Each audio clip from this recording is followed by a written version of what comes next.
In 1978, the Occupational Safety and Health Administration issued 29 CFR 1910.1025, a comprehensive standard designed to protect workers in general industry from the harmful effects of lead overexposure. This standard, however, did not apply to the construction industry. In 1993, OSHA issued 29 CFR 1926.62, the interim final rule for lead exposure in construction. This standard extends the same protection provided by the general industry standard to workers in the construction industry. The construction and general industry standards are very similar. Most of the differences between the two are a result of the unique nature of some construction work, tasks of short durations with the potential for high lead exposure levels. This program will provide information dealing with both lead regulations, paying special attention to the construction industry standard. Lead is a toxic substance. Long-term overexposure to lead can cause serious damage to several body systems. It can even be deadly when absorbed in large amounts. Breathing airborne lead dust and fumes is the most common way that lead enters the body. Lead dust can also be ingested if it comes into contact with the mouth. Once absorbed into the body, lead collects in the bloodstream, bones, and other tissues where it will remain for several years. Overexposure to lead can either be long-term, where small amounts accumulate in the body over time, or acute, where large amounts are absorbed in a short period of time. The health effects of long-term overexposure to lead can include damage to your blood, kidneys, nervous system, and reproductive system. Common symptoms of long-term overexposure include a metallic taste in the mouth, loss of appetite, nausea, constipation, headache, and dizziness. Other symptoms include anxiety, insomnia, hyperactivity, excessive tiredness, weakness, and pain or soreness in muscles and joints. The major health effect of acute overexposure, exposure to very large amounts of lead in a short period of time, is encephalopathy. This condition affects the brain and can cause seizures, coma, and even death in a matter of days. Symptoms of acute overexposure include a feeling of dullness, drowsiness, grogginess, poor memory, restlessness, irritability, tremors, convulsions, and vomiting. Workplace exposures to deadly amounts of lead are highly unusual, but not impossible. Because of the harmful effects of lead, OSHA has set a permissible exposure limit, or PEL, of 50 micrograms of lead per cubic meter of air. The PEL is the maximum amount of airborne lead that workers are permitted to be exposed to over an 8-hour day. OSHA has also set an action level of 30 micrograms per cubic meter. The action level, which is lower than the PEL, is the airborne lead concentration at which an employer is required to take action by providing training and taking certain precautionary measures. As a part of the mandatory training program, you will receive instruction in the content of the OSHA lead standard and its appendices, the types of jobs in your workplace that could result in exposure to lead, the health hazards associated with lead exposure, and the contents of the written compliance or exposure control plan used by your employer. Your employer will also make you aware of the engineering and work practice controls used to limit your exposure to lead, the purpose, proper selection, fitting, use, and limitations of respirators, the cleaning practices and facilities you should use to minimize contamination, and the purpose of your company's medical surveillance program and medical protection benefits program. Your employer must provide this information and training prior to any new job assignment involving lead.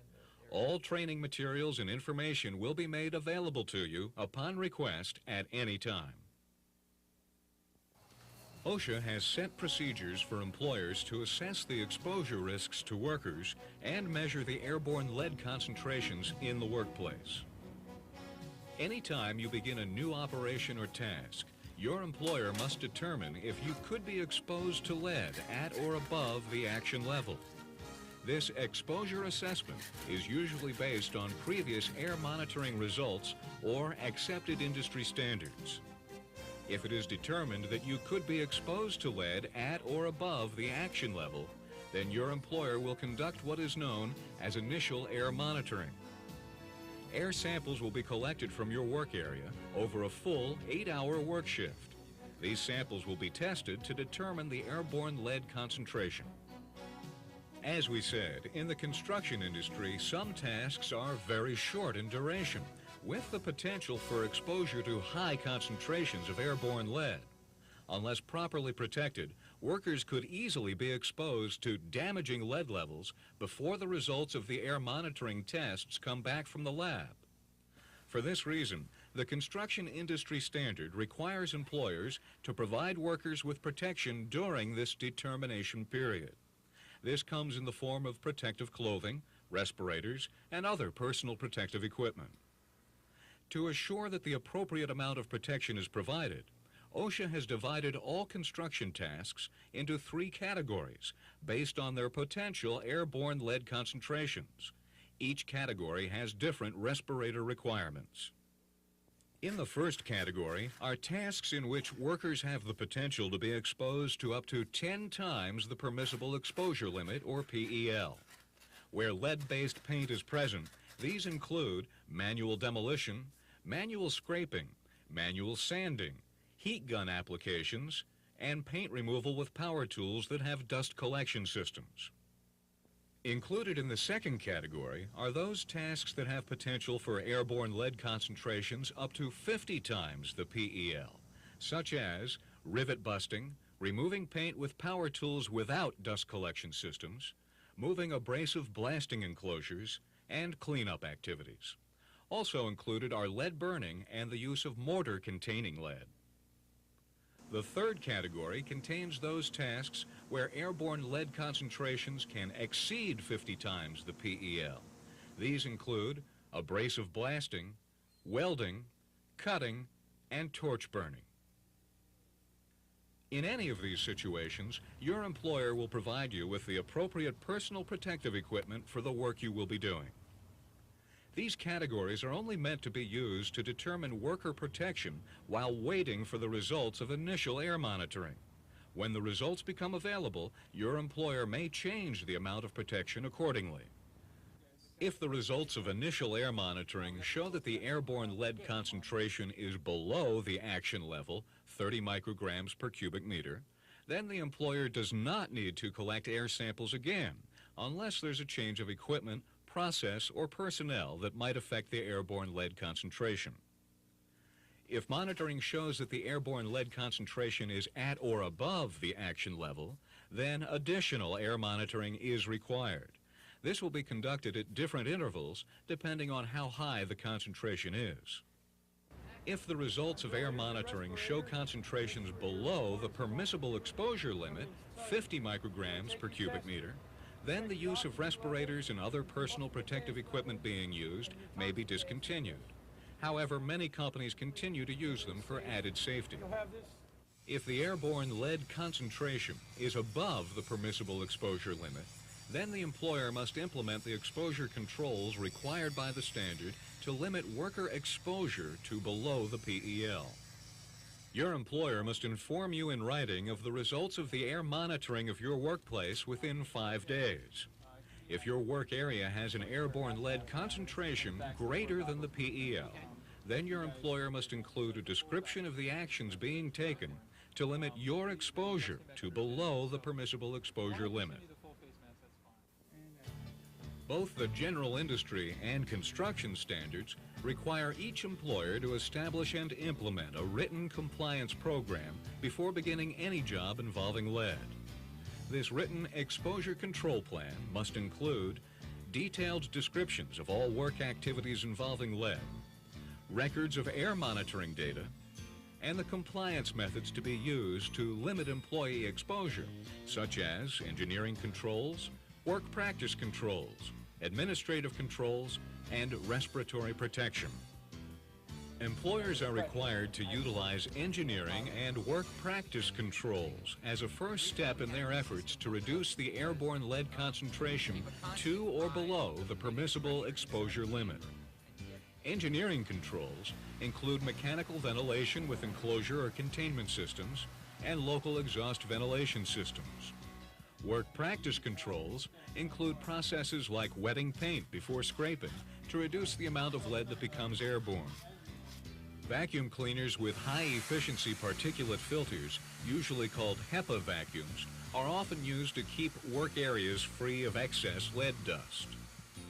Administrative controls, such as abbreviated shifts or job rotations, are also recommended by OSHA to reduce the number of hours a worker is exposed to lead. According to OSHA, respirators should only be used when other compliance methods are not effective or feasible to reduce employee exposure to below the permissible exposure limit, or when the airborne lead concentration is unknown. As they are the last line of defense, it is important that you use the correct respirator for the job. Check with your supervisor for proper respirator selection. OSHA requires fit testing to ensure that your respirator fits your face properly and will provide you with the necessary protection. If you have not already been trained, your employer will provide instruction on the proper use and maintenance of your respirator, including when and how to change filter cartridges. Remember that the respirator is there for your protection. Use it. The task of preventing lead overexposure isn't finished when you've completed your work for the day. Your work area, your clothing, even your hair may be contaminated with lead dust. Because of this, hygiene facilities and practices are also important in the prevention of lead exposure. As we have discussed, if you will be working in areas where the airborne lead concentration is above the permissible exposure limit, your employer must provide you with protective work clothing and personal protective equipment, such as gloves, hats, goggles, or face shields, whatever is appropriate for your job. Your employer must also provide a clean changing room with separate storage for your street clothes so they won't be contaminated with lead. It may not be feasible to have permanent changing rooms on some construction sites. As an alternative, some companies are beginning to use decontamination chambers, similar to those used in asbestos abatement. When removing contaminated clothing, never shake or blow off excess lead dust. This will spread the dust into the air, causing further lead exposure. Use a HEPA vacuum to remove loose dust before taking off your work clothes. Deposit contaminated clothing in the container provided for cleaning or disposal. See your supervisor for your company's procedures. Employers are also required to provide showering facilities where feasible. If no showers are provided, you must wash your hands and face before leaving work and shower immediately when you get home. If you don't, you will extend your daily exposure to lead and put your family at risk as well. Eating areas must also be kept as free of lead as possible. Never enter these areas wearing your protective clothing unless you've removed surface dust with a vacuum, downdraft booth, or other safe cleaning method. It is extremely important to wash your hands and face before eating, smoking, or applying cosmetics. If you don't, there's a chance you could inadvertently get lead in your mouth and swallow it. Remember, ingesting lead can be very dangerous. Even with your employer using the correct air monitoring and exposure control procedures, you may still experience some degree of lead exposure. For this reason, both the construction and general industry standards require employers to institute a medical surveillance program for workers who could be exposed at or above the action level for more than 30 days a year. As part of this program, blood tests and medical examinations must be provided to employees free of charge. Blood samples are taken to measure your blood lead level, or BLL, and your zinc protoporphyrin, or ZPP, level. The BLL test is a good indicator of recent exposure to lead, and the ZPP test provides information about probable exposure over the last 3 or 4 months. How often blood sampling will be performed is based on the results of your initial blood tests. The higher the blood lead level, the greater the frequency of sampling must be. This is important to prevent lead poisoning. Your employer is required to inform you in writing of your blood lead level within 5 working days of receiving the results of blood testing. Medical examinations are another important part of the surveillance program. These must be conducted by or under the supervision of a licensed physician. The frequency of the medical exams is also based on the results of blood testing. However, your employer must provide you with an examination anytime you experience any of the symptoms of lead poisoning. If blood tests show that your blood lead level is too high, at or above 50 micrograms per deciliter, temporary medical removal will be required. Removal means that you are temporarily not permitted to work in areas where the airborne lead concentration is above the action level. Your employer must move you to another area or send you home with pay in accordance with the Medical Removal Protection Benefits guidelines.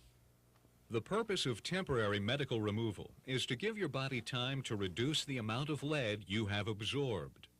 Blood sampling and medical examinations will continue during the removal period. You will not be permitted to return to your original job until your BLL returns to a safe level. A doctor is permitted to recommend temporary medical removal for reasons other than high blood lead levels. You may have a medical condition, such as anemia, that could make you more susceptible to the effects of lead exposure. Both the general industry and construction standards have provisions for an employee to get a second opinion. See your supervisor about your company's procedures. If you were removed from work because of a doctor's recommendation, then you may not return to your original work position until the doctor gives the okay. An additional medical consideration is that lead absorbed by the body can have negative effects on the reproductive systems of both men and women. OSHA recommends that workers planning to have children maintain a blood lead level below 30 micrograms per deciliter. This is significantly lower than the level that normally requires temporary medical removal. If you have any questions, talk to your supervisor or physician. Both lead standards require employers to provide medical removal protection benefits to employees. This means that if you are removed from work for medical reasons, your employer must maintain your normal earnings, benefits, job status, seniority, and all other employment rights as though you had not been removed. Employers are also required to maintain accurate records of exposure assessment, air monitoring data, blood testing results, medical examinations, and temporary medical removals. These records will be made available upon request to affected employees, former employees, and their designated representatives. The Occupational Safety and Health Administration created these lead exposure standards for the benefit of employers and workers alike. It is important that you take the time to become familiar with the standard for your industry. Discuss with your supervisor or training coordinator how it applies to your company and the work that you do. Always remember that lead is a toxic substance with serious health hazards. Exercise extreme caution when working in situations where lead is present. When you are uncertain about proper safety precautions, ask your supervisor. Remember, there are no stupid questions when it comes to safety.